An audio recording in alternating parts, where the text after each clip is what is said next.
Hey, welcome back to the cabin.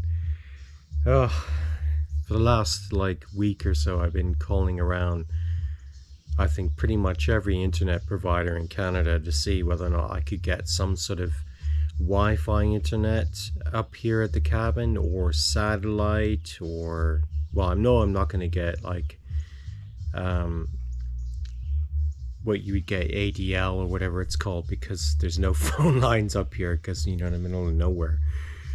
So the only options were wireless or satellite. So I thought I was onto a really good thing with ExloreNet, and it looked like they were going to install a satellite system. But the only problem I had was the fact of getting a technician up to my cabin, and that seemed to be a massive problem because ExloreNet, I don't know if they subcontract the installation bit out to private sort of sub franchises. I don't know how it works in Canada, but it just wouldn't happen, because all the providers, once they realized the cabin is up in the woods, and even though I suggested various options, they could either get on the back of my quad bike, I could pull the stuff up for them, or it would have been really useful if these companies had their own quad bike, and I'm really surprised that they don't.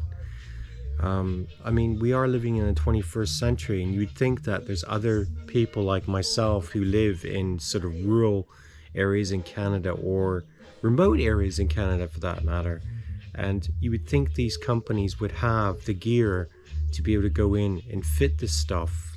If they had their own quad bike, it probably wouldn't have been a problem, but because they didn't have one, and because of health and safety, they wouldn't get on the back of my quad bike because of the risk of COVID and stuff. And I understand that, but I could have easily let him ride my quad bike up, and I could have walked beside him 3 meters away. But it's just, you make all these suggestions, and it's like a brick wall hitting your face. No one wants to think outside the box. Which is extremely frustrating. I don't know if anyone else in Canada, I mean, I've tried all these wireless, sort of rural wireless companies in Ontario, and none of them actually have a tower near where I live. Even though there is a tower, because my mobile will pick up a signal from the towers, which is either Bell or Rogers. So there is a tower somewhere, but all these sort of small companies have their own towers, or maybe they piggyback off of Bell or Rogers or one of the other big providers. But no one has a tower where I live, which would have been really good. But so frustrating. I just can't believe that it's been so difficult to and I can't even install the system myself, because apparently the technician needs to do something to the satellite or something, calibrated or whatever. So then really what they should do is make setups so that people who live in either remote areas or in rural areas where perhaps there is difficulty getting to the property, that they have a system where someone can just install it themselves. So, it's just so frustrating. I mean, if anyone else has any ideas, or uses a company that maybe I didn't think of. I mean, I have looked on the internet, and I've typed in everything: rural internet, Ontario. I mean, I have phoned a hell of a lot of small companies and the large mobile companies in Canada, and just to no avail. So yeah, if anyone is living off grid or whatever in Ontario and they found a provider, then let me know. That I really appreciate that. Another thing as well, my chainsaw packed in a couple days ago. I've had problems with this chainsaw, mainly the carburetor. If anything gets in the carburetor, it just shuts down. But I don't think it's a carburetor. It doesn't seem to be getting a spark, so I might just replace the spark plug and give it a go. because I was trying to chop up all these trees I have laying down on the ground, and trying to clear that area. I mean, I have cleared quite a bit, and I have chopped up some wood, and I've made it like a temporary wood shed until I can sort out my wood shed I'm going to build. I'm still thinking about how I'm going to do that. Mainly the footings bit, because of the geology up here. You can't really dig a hole down and put a, you know, like put something down in the ground and concrete it, because you just can't get far in the ground because of all the granite rock up here. So I might just have the poles on the ground and maybe just have some paving stones and then just do it that way. But I need to think about it a bit more. So in the meantime, I was just going to chop up all my wood laying on the ground, but that's on hold as well. So many frustrations living off grid sometimes, but we'll get there in the end, which is good. And also the grow watt as well. I mean, I don't have any reception on my mobile because there was like a massive windstorm up here about 5 days ago, and since then my mobile just hasn't worked, so I can't call anyone. The only thing that works is WhatsApp. I don't know how that happened, but that seems to be what's going on. So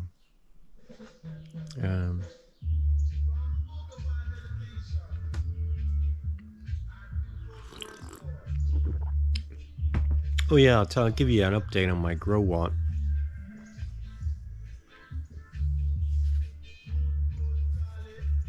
When I had that massive windstorm, I woke up the next day. Well, actually, we had it over a couple days. It was really bad. A few trees have come down over the trail and stuff. So I was able to move those while my chainsaw worked. But anyway, I woke up and I had no power, and I was like, what the hell? And I realized that after I was checking everything, I couldn't see why I had no power. And then I checked the batteries with my meter, and one of the batteries was completely dead.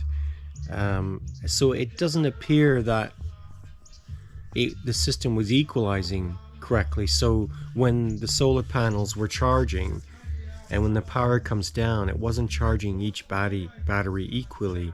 So it appears one of the batteries just wasn't getting charged.